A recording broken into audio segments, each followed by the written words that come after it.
మాజీ మంత్రి కేటీఆర్ కు మంత్రి జూపల్లి కృష్ణారావు సవాల్ విసిరారు. పాలమూరు రంగారెడ్డిపై కేటీఆర్ చెప్పినవన్నీ అబద్ధాలే అన్నారు. దీనిపై కేటీఆర్ అయినా హరీష్ రావు అయినా చర్చకు రావాలన్నారు. ప్రాజెక్టు పనులను బీఆర్ఎస్ 90% పూర్తి చేసినట్లు నిరూపిస్తే తన పదవికి రాజీనామా చేస్తానంటున్న మంత్రి జూపల్లి కృష్ణారావుతో మా ప్రతినిధి నర్సింగరావు ఫేస్ టు ఫేస్. నిన్న అచ్చంపేటలో ప్రభుత్వం పైన కేటీఆర్ చేసిన కామెంట్స్ పై స్పందించడానికి మనతో మంత్రి జూపల్లి కృష్ణారావు ఉన్నారు.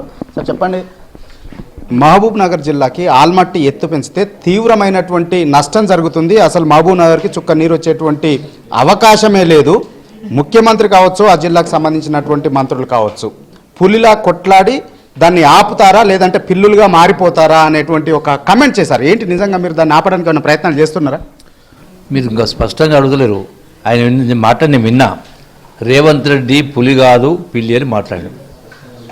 బహుశా బీఆర్ఎస్ పార్టీ నాయకులు మర్చిపోతున్నారు. రేవంత్ రెడ్డి పులియా పిల్లి అనేది మొన్న జరిగిన ఎమ్మెల్యే ఎన్నికల్లో ఆ పంజాబ్ విసిరితేనే కదా బీఆర్ఎస్ పార్టీ మట్టి గడిచింది. మర్చిపోయినట్టున్నారు. మీరు మర్చిపోతే రేపు స్థానిక సంస్థ ఎన్నికల్లో మనం ఇంకోసారి జ్ఞాపకం చేస్తాం. పంజాబ్ విసిరి కార్యక్రమం చేస్తాం. ఆల్మట్టికి సంబంధించి అయినా అంటే కృష్ణానది జలాల గురించి. ఆల్మట్టి అంటే కృష్ణానది జలాలు.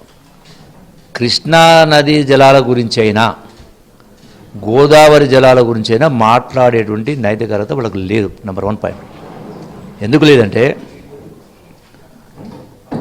రాష్ట్ర విభజన చట్టంలో స్పష్టంగా 811 టీఎంసీ ఎన్ బ్లాక్ అలాట్మెంట్.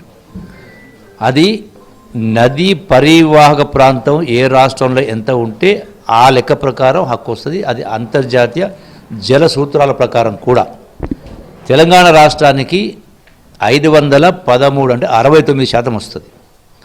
ఆంధ్రాకు 31% వస్తుంది. అటువంటిది గడిచిన 10 సంవత్సరాలు హరీష్ రావు ఇరిగేషన్ మంత్రి ఉండి, కేసీఆర్ ఇరిగేషన్ మంత్రి ఉండి 299 టీఎంసీలు తెలంగాణకు, 513 టీఎంసీలు ఆంధ్రాకు 10 సంవత్సరాలు సంతకాలు చేసి అగ్రిమెంట్ చేసిండ్రు కదా. అంటే లేని హక్కును కల్పించే ప్రయత్నం చేసిండ్రు. కానీ మేము అట్లా చేస్తలేము. మా ముఖ్యమంత్రి గారైనా, మా సంబంధిత మంత్రి ఉత్తమ్ కుమార్ రెడ్డి గారైనా తెలంగాణ వాదల్ని 100% బలంగా స్వయంగా కోర్టులో స్వయంగానే వాదిస్తూ ఉన్నాడు మా ఉత్తమ్ కుమార్ రెడ్డి గారు. భారతదేశ చరిత్రలో ఒక మంత్రి ఎక్కడ కూడా కోర్టు స్వయంగా వాదించిన దాఖలాలు లేవు. అడ్వకేట్ల ద్వారా చేస్తారు. సో అంటే ఆ స్థాయిలో మా ప్రయత్నం కొనసాగుతుంది. ఎక్కడ కూడా కాంప్రమైజ్ ముచ్చట్లేదు. ఆల్మట్టి విషయంలో కూడా రాజకీయ ఒత్తిడి పెంచే కార్యక్రమం చేస్తూ ఉన్నాం. చట్టపరంగా కోర్టుల్లో న్యాయపరంగా చేసే ప్రయత్నం చేస్తూ ఉన్నాం. ఎవరికి ఎటువంటి అనుమానాలు ఉండాల్సిన అవసరం లేదు. ఓకే, పాలమూరు రంగారెడ్డి ప్రాజెక్టుకు సంబంధించి నార్లాపూర్ కావచ్చు, ఉద్దండపూర్ కావచ్చు, ఏదులా కావచ్చు, మొత్తంగా 90% పనులు కేసీఆర్ హయాంలో పూర్తి చేస్తే కాంగ్రెస్ వచ్చిన తర్వాత కనీసము 10% పనులను కూడా పూర్తి చేయలేకపోతుంది, దాన్ని అందుబాటులోకి తీసుకురాలేకపోతుంది అనేటువంటి విమర్శలు కూడా చేశారు. ఎందుకు అవి పెండింగ్లో ఉండిపోయాయి?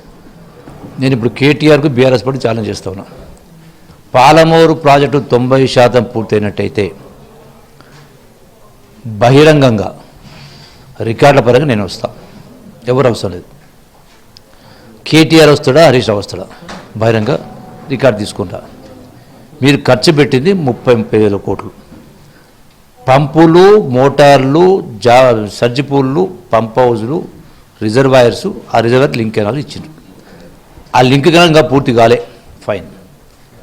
మిగిలినటువంటి మెయిన్ కెనాల్స్ కానీ, డిస్ట్రిబ్యూటర్స్ కానీ, మైనర్స్ కానీ, సబ్ మైనర్స్ కానీ వేటి కూడా ఇప్పుడు శాంక్షన్ ఇవ్వలేదు. సుమారుగా 30-40 కోట్ల పైచీలు కావాలి. ఆ 40,000 కోట్లు మీరు అసలు మంజూరు ఇవ్వలే అంటే కెనాల్స్ లేకుండా నిలబడతాయా? 90% అవుతుందా? అది 2023 ఎన్నికల్లో రాజకీయ లబ్ధి ప్రజలని, రైతాంగాన్ని మభ్యపెట్టడం కోసం మీరు మాట్లాడిన మాటలు వాస్తవం కాదు, పచ్చి అబద్ధం. రేపు ఇప్పుడు కనపడుతుంది కదా, పోయి చూస్తే. రేపు రండి పోదాం. పవన్తో నర్సింగరావు.